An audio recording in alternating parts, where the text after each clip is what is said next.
I wanted to take a little time to talk about things like ChatGPT and learning and creativity and individuality. And if I don't just sit down and do it right now, kind of low tech, just hit record and write this out, then chances are I'll be 2/3 of the way through this semester. So, what prompts my little impromptu movie here is the emergence of really sophisticated AI.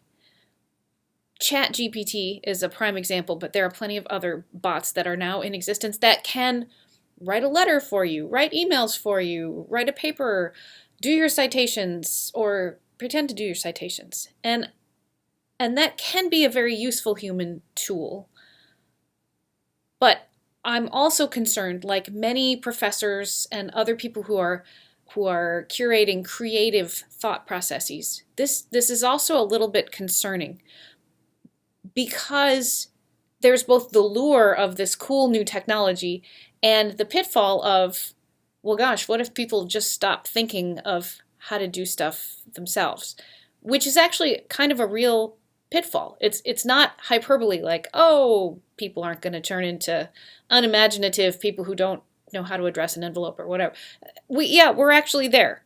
There's lots of things that we don't know how to do collectively or individually because it's automated. There's another and great, if only there were something automated that would do your taxes for you, that would be kind of convenient, but there isn't. But there is something that will tell you how to add things together. It'll tell you the result of if you want to multiply something. You don't have to know how to multiply. Okay, this isn't a talk about new math and things like that. It's a little bit deeper than that. It's about learning and creativity. Let me start my long little list. I made a post-it note that with a sort of a story. So I was playing with ChatGPT this over the holiday break, and we were asking it to create pictures, like give me a picture of a cat in the style of Van Gogh. And amazingly, ChatGPT would sort of do like Starry Night, but there would be a cat, and it sort of looked generally like the style of painting of Van Gogh. And so we kept trying different painters to see how good it was at picking up on style. Give me a cat in the style of Salvador Dali and stuff. And it was pretty interesting. And that it is fascinating. It is fascinating that it can just poof, come up with this. Instead of sitting there and asking a human artist, hey, come up with a painting in the style of Van Gogh, and they say, okay, it's going to take me like a year to get this done. Instead, it took like 30 seconds. Like my popcorn's not even done popping. But interestingly, at some point, I said, I was sort of riffing off of an old nursery rhyme or a saying that a cat may look at a king. That's an old saying, meaning that cats can do whatever they want and even be impertinent and look at royalty when you should be subservient. A cat doesn't do that. So I said, hey, ChatGPT, create me a picture of a cat looking at a king in the style of, I forget what, Art Deco or something like that. And it was a cool painting. And then I looked carefully, and the king was sitting there with a watch or something like that and a cup in his hand or something. And then he had a third hand. He was holding three things. And ChatGPT picked up on the context that I needed, but it didn't know that it had created something that was not logical. Because it doesn't know that. It's creating stuff based on sampling a gajillion things digitally online. It doesn't actually know what's sensical and what's nonsensical. It doesn't know what's real and not real. It just knows what's in the huge database that is the interwebs. That is all digital content that it can access. It doesn't have any way of testing, does this make sense or not? That to me was like, aha, that's the caveat. You're going to end up with a guy with three hands.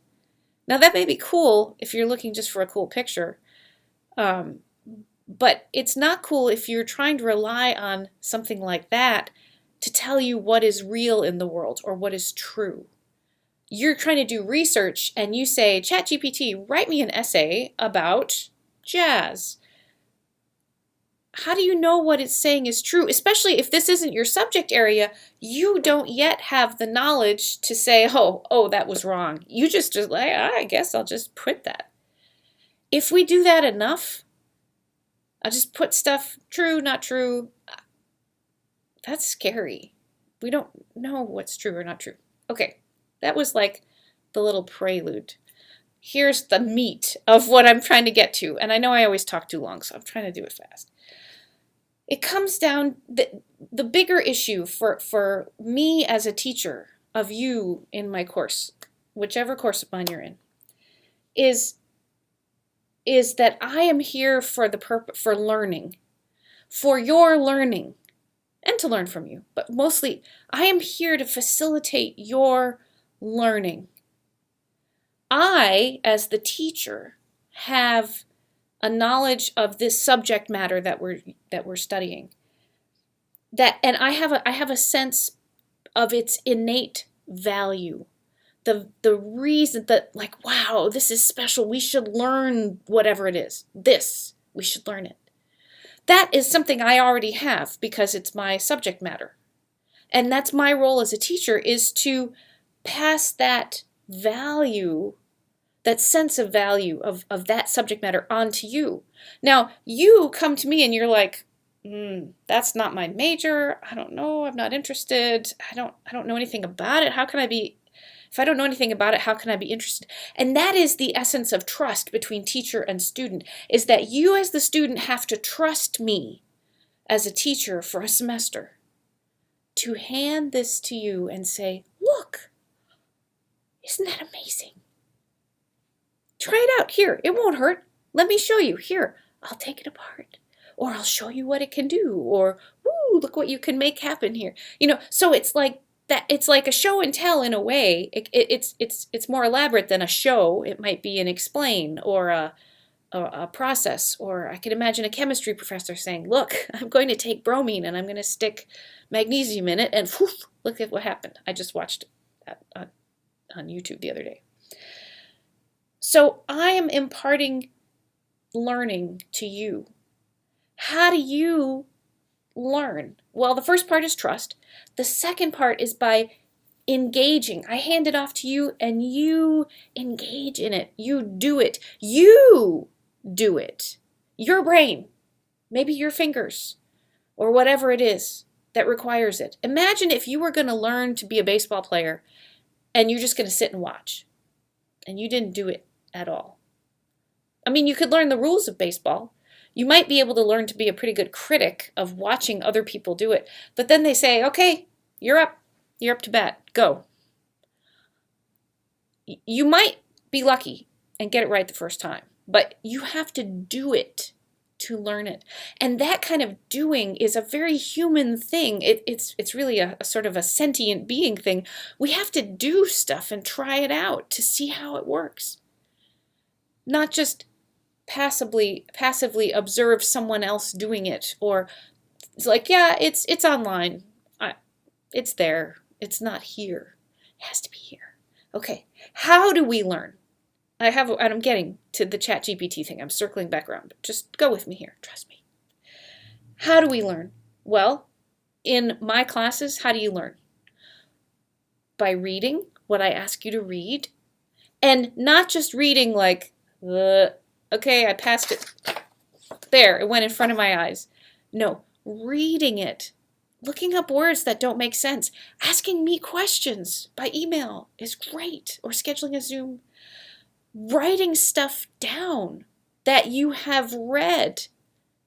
All of those things. Exploring and saying, wow, if that is how it worked in England, I wonder how it worked in France. Or if it works for the saxophone, does it work for the oboe the same way? Exploring and making some notes about, like, oh, I'm going to look this up sometime. We all say that. Oh, I'm going to have to look up how to do that. I'm going to have to look up how to cook coq au vin. Well, okay, but do it, which I did. And now I know how to cook coq au vin, and it's tasty. What else do I have you do to learn in my courses? I have you listen to things. Or, depending on the course you're in, look at things. You have to listen and look and engage with those things and say, wow, I don't know if I like that, or I like it, or that sounds weird. But also, why did she have us do this? Why did she have us look at this? Why did she have us listen? And explore those questions. If you can't answer those questions, gosh, what could you do? You could ask me, because I'm here. You could ask me a question. The class that I have that has a textbook, you can look in there. The classes that I have that use articles in Kook Review, you can look there too. But if you're just puzzled, that's why I'm here. Okay, what else about learning? To me, the whole essence of learning is wrapped up in creativity. When I'm teaching you stuff, it's as if I'm inviting you to play, to imagine, to play what if. What if we lived here? What if we were listening to this piece of music at this particular time? Who are we? What are we hearing? Is this good? Is this creepy? Is this scary? Why are we here? Wherever it is that we're learning. What are we doing? That imagination. I imagine that I'm there. I think that we are in a time when it is easy to not imagine. I mean,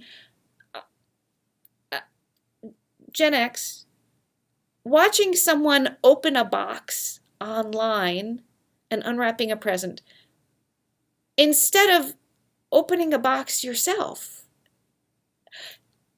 That seems more creative, like the actual sensation of going, ooh, I wonder what this is like, as opposed to watching someone who is like, I'm going to not only open this, but I'm going to tell you what it's like, and I'm going to tell you what to think about it. Sure, I mean, hey, for something fancy like a Ferrari or something that you're not going to have yourself, I get it. So I see the value of it. But on the other hand, are we doing things, or are you just watching someone do it? Now, if we take that creative stuff and turn it into academic things, that means that you're going to be doing a whole bunch of creative activities besides reading and imagining and thinking. Now you got to put it into a response back to me to show me how you've engaged. And that might mean writing or responding to a discussion post or a Padlet or something like that. That doesn't mean a bot that writes your paper for you.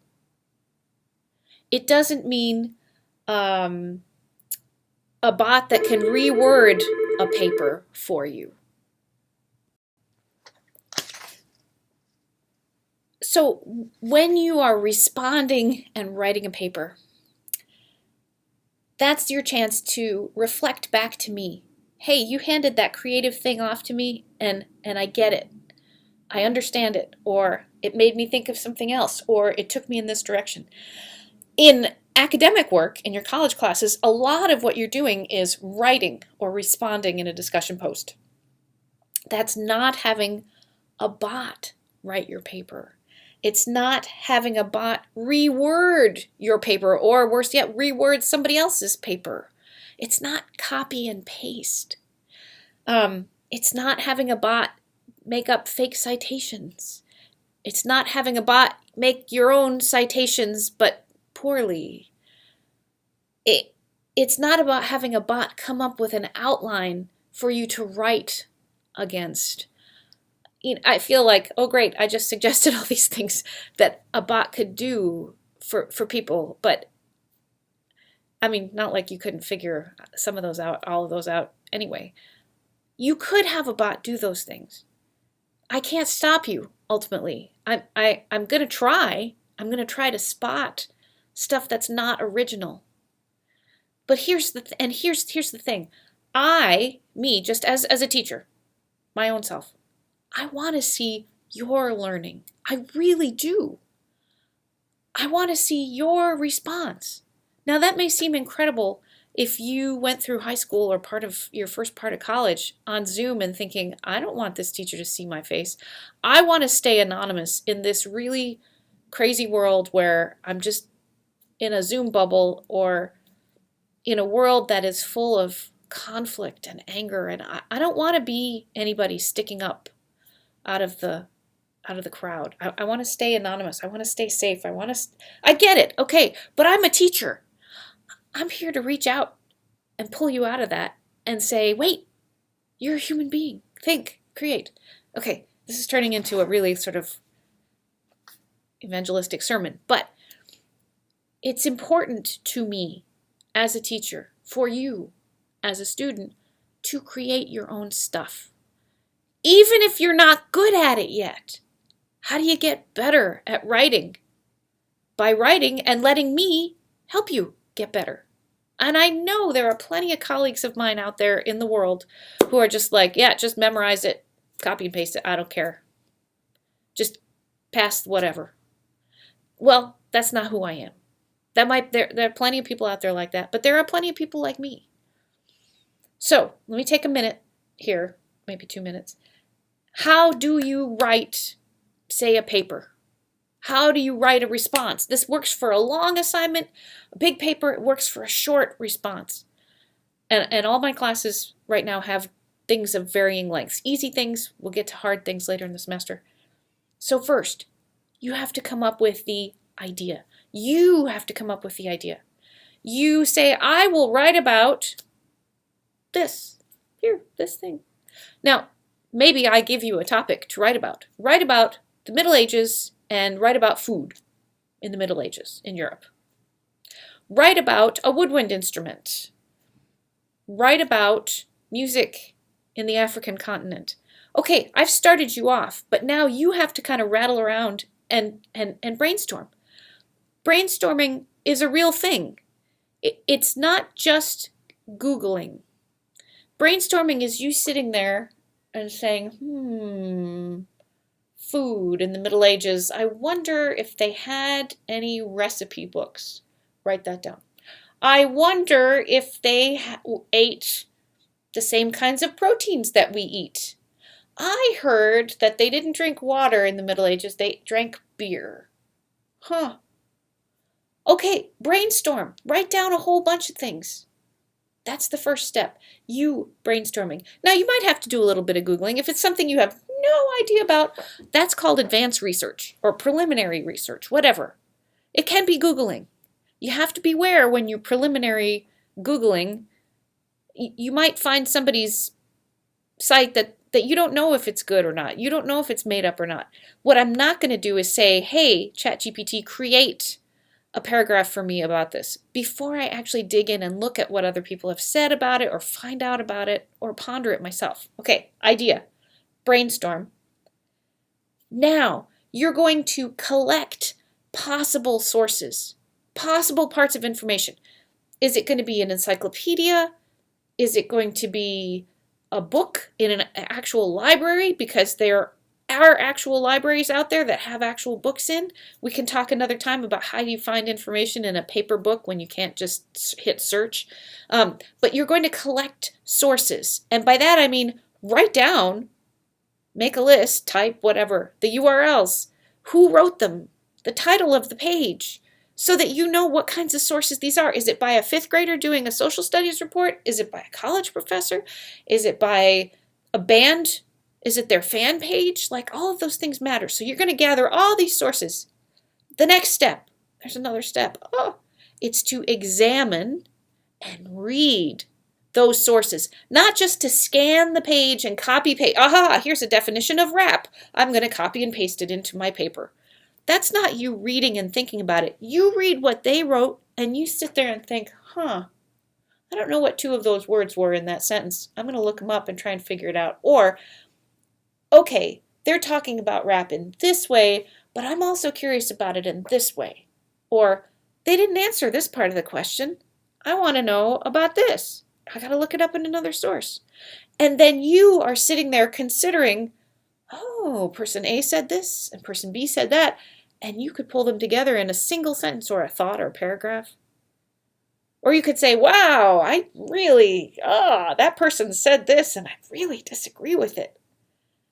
Okay, hang on to that disagreement. Why do you disagree with it? Write it down. All of those good things. Okay, you're going to sit down and examine and consider.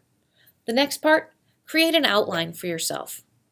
Make an outline of what you're going to write about in this response. Now, if it's a short 3-sentence response, you probably can skip this step. But Outline it. Maybe the writing prompts that I gave you would be a good place to start your outline. Or maybe as you gathered all this stuff, you're like, ooh, I could talk about rap, but then I'm going to talk about hip hop. I'm going to talk about house music. I'm going to talk about what scratching what is. Okay, you might have pulled together an outline that is like, I'm going to show people the different angles of this topic. Then you're going to write your paper. You look at your outline and you're like, okay, write about this. And you're including your citations as you go because you wrote down the sources. Aha, this came from that source. I'm rewording this. I'm direct quoting this. And this stuff is all from my head. I don't have to cite that. After that, what do? One more step. Revise. You go back and read it again. Now, that takes time. All of that learning takes time, like this video. Learning takes time. Your brain takes time. To learn stuff might take 2 or 3 tries, 4 tries, 5 tries. It's okay. That's what being a sentient, learning human being is learning stuff and trying stuff. Now, we come finally to the ultimate last minute of this video, which is why? Why do these things? Why? Well, the result of having had to be creative and look stuff up and learn it and make it part of your own experience and your own knowledge, not just something that you're passively batting along that is online that you don't really know. You just like, yeah, whatever, here's this word. No one was ever the poorer. No one was ever worse off for having invested in their imagination and their creativity. No one was ever worse off for having learned more stuff and engaged with more stuff.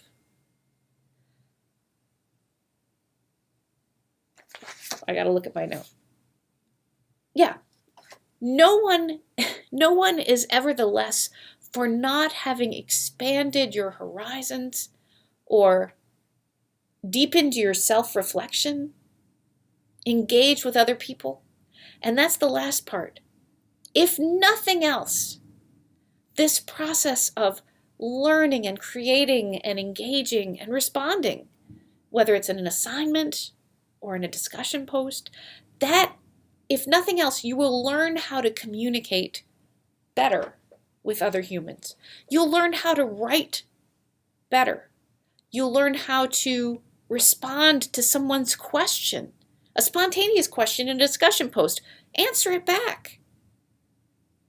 Because we were none of us ever the worse off for more careful and thorough and engaged communication. It's when humans don't know how to communicate that we end up with things like nuclear bombs dropped on cities. We end up with wars, with conflict, with loss. I mean, that's not going to be that's not going to save everything in the world. But gosh, couldn't we at least start to communicate? So that is a really long sermon about why I want you to engage with the work. Ultimately, cynically, can I stop you from not engaging? No. You have to take that risk. I can't, that's the thing, I can't make you be creative. I can't make you do all of these great things. But I can hope that you will, because that's why I'm here as a teacher. Okay, sermon over. Everyone, back to work.